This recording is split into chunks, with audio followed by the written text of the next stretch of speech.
Good morning, guys. I thought I'd bring you along this morning. My intentions was to come out here and actually film prothonotary warblers this morning. It's this early spring, and this is when they start nesting and doing their thing, and those are amazingly beautiful little birds. And if you listen carefully, you can hear them all around me. But as I pulled in here this morning, I caught a flash of blue go by right in front of me. And I started paying attention to where it went, and it went into a little cavity. Then it came back. It is a Eastern Bluebird on the nest. And so I haven't been able to film a lot of bluebirds over the years, so we're going to take advantage of this opportunity this morning. A wise gentleman told me, Mr. Bill Lee, years ago, he said, Doug, never pass up an opportunity for one you think might be around the next corner. So that's what we're going to do today. Nest is right up here. You can see the white lichen on this tree right here. And there's the little hole is right above the white lichen. So first things first, this should be a good learning opportunity for you guys. Anytime you're setting up to film wildlife, your goal is always to film or photograph from eye level perspective to that animal. So if it's an alligator, you need your camera as low to the water as you can get, or a duck on the water, you want the camera as low to the water as you can possibly get. If it's a deer or an elk, you want that camera 3 to 4 feet off the ground so that you're eye level or slightly below. You never want to shoot down at your subject. Obviously with this nest, it's about, I'm going to say it's 15 feet tall, so I can't get up perfectly eye level with it.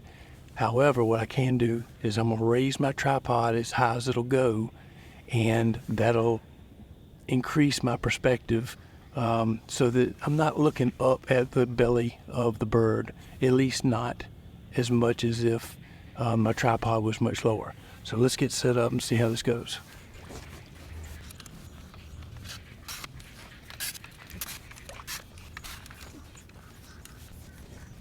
You always want to make sure your tripod legs are seated very well down into the ground.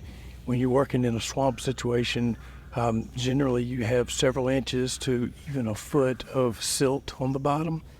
And if you don't kind of jab those tripod legs down into the mud, over time it'll creep and your camera will become unbalanced or unlevel, and you might not recognize it till you get back into post. So I periodically try to glance down at the bubble level on the tripod head to make sure I'm still level.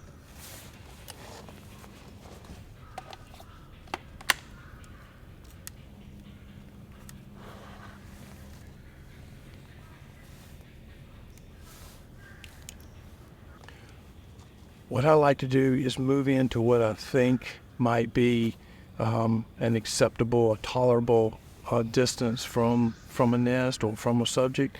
And generally, I'm a little bit on the conservative side of that. And as soon as I set up, I'll sit there for a few minutes. And the first instant that I see any type of negative behavior, or the bird won't come in, or the bird is acting a little skittish, I back out and move a little bit further away.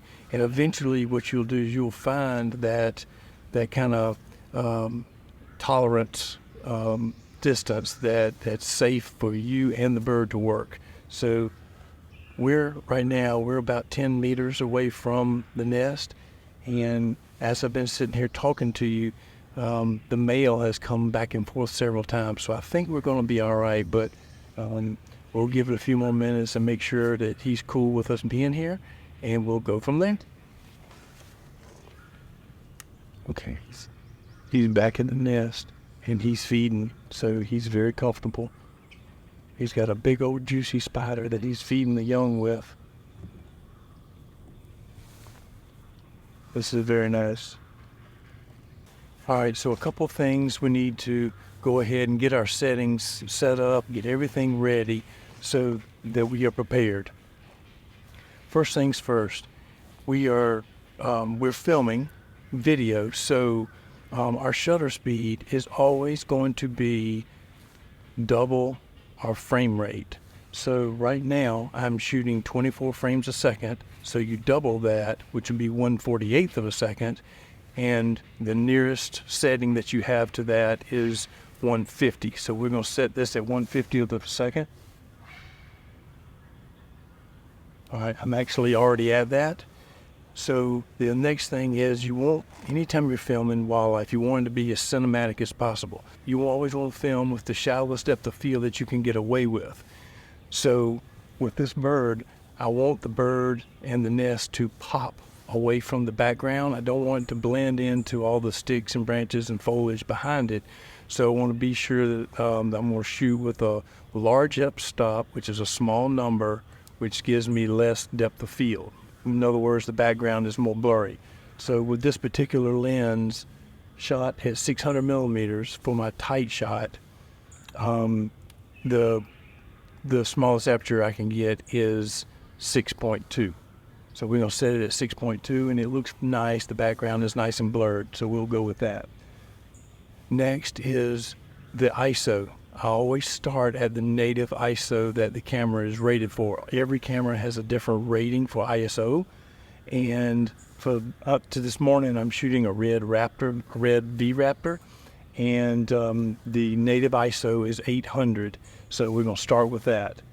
My neutral density filter on the front here is set to clear, so I have no neutral density on, and right now my exposure is looking really good.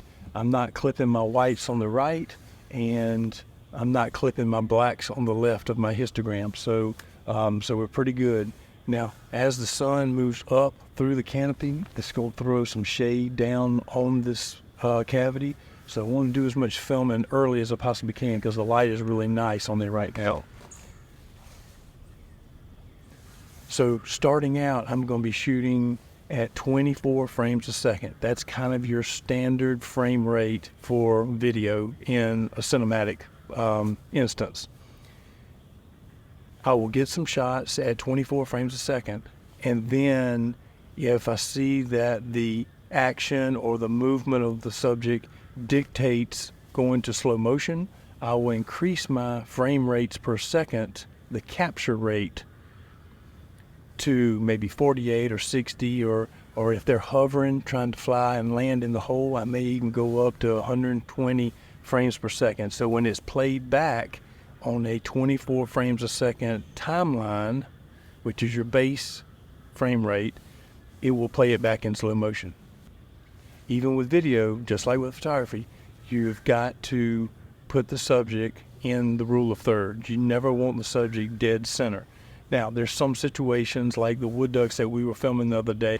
It's very hard to keep them in 1/3 of the frame. So a lot of times I found myself just make sure the bird is in the dead center of the frame. And then with 4K and 8K resolution, I have plenty of room to crop that final image into 1/3. Okay, the sun is now getting up over the canopy of the trees, and I'm already starting to get that shade line, so my exposure has dropped drastically. So I need to go ahead and up my ISO a little bit, check my histogram. My histogram says I'm good to go. Even though this is a really nice situation, the angle of the tree, the way it's leaning, is kind of funky looking in my frame. I'm not really hopped up too much about that. I don't really like that, but I don't have a whole lot of options. If I go to the other side of the nest and shoot back this way, I think it's actually going to be worse. And as I was driving up, the bird seems to land facing kind of this way. So if I was on the other side of the nest, I wouldn't be able to see much of the front of the bird, and I definitely wouldn't be able to see the head going in and out of the hole with the food. So this is kind of the best situation right now. You know, you can't always have everything, and this is completely natural. That's a leaning tree with a cavity in it. It's actually an old downy woodpecker cavity that a bluebird has now taken over and using for its nest. Another very helpful tip when you're getting into video and wildlife, try to purchase a camera that has what we call pre-record. And pre-record basically, it's a buffer, a processor buffer within the camera. And so the camera, when you put the camera in pre-record, generally you can set how long you want that buffer to loop. So it could be 4 seconds, it could be 10 seconds, and I think with this camera it's even a minute. You could set the pre-record. So what that means is I could be standing here with my hands in my pocket and the bird could show up, and as long as I hit the record button within that set amount of time, whether it be 4 seconds or 10 seconds or a minute, it actually back records everything that took place during that time period. The way I approach these type of situations, I will film, I'll get the hardest part done first. So I'll get my tights and my mid shots, and then I'll back off a little bit and shoot a wide scene of the bird coming and going to the nest. But I'll back off far enough that I can see all the trees and kind of the environment that the animal's sitting in. So by having all of those different shot sizes, when you get into the edit process, it really makes your sequence come together. It makes it more immersive. It makes it a lot more interesting. It helps carry the viewer's interest longer.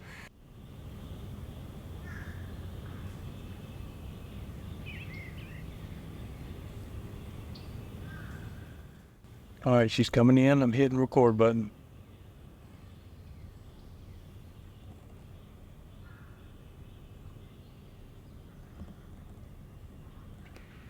So I've widened out a little bit and I've panned the hole to the left, and I anticipate him to fly in from the right hand side, so I'm giving him plenty of space to kind of hover and flap before entering the nest.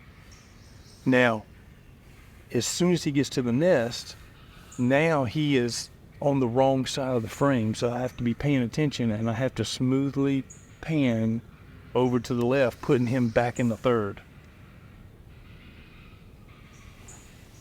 So when you put your subject in the third, if they're looking to the left, you want him on the right side of the frame. You always want the subject looking through the most open part of the frame. If he was on the left, looking to the right, you want to put the bird on the left-hand side. You know, a lot of these tips I'm giving you for video, they apply to photography as well.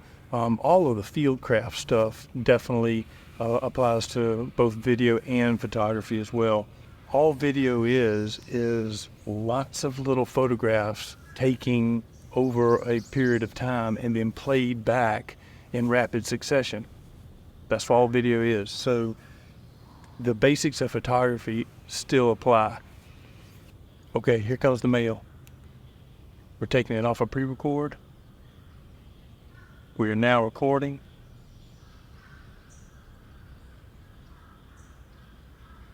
And there he goes. Nice. That works for me. Well, guys, so far this turned out to be a great shoot this morning and something I just really happened upon. So, you know what? I was hoping that you could take away some little tips, see exactly how I find and set up in real life for a shoot like this.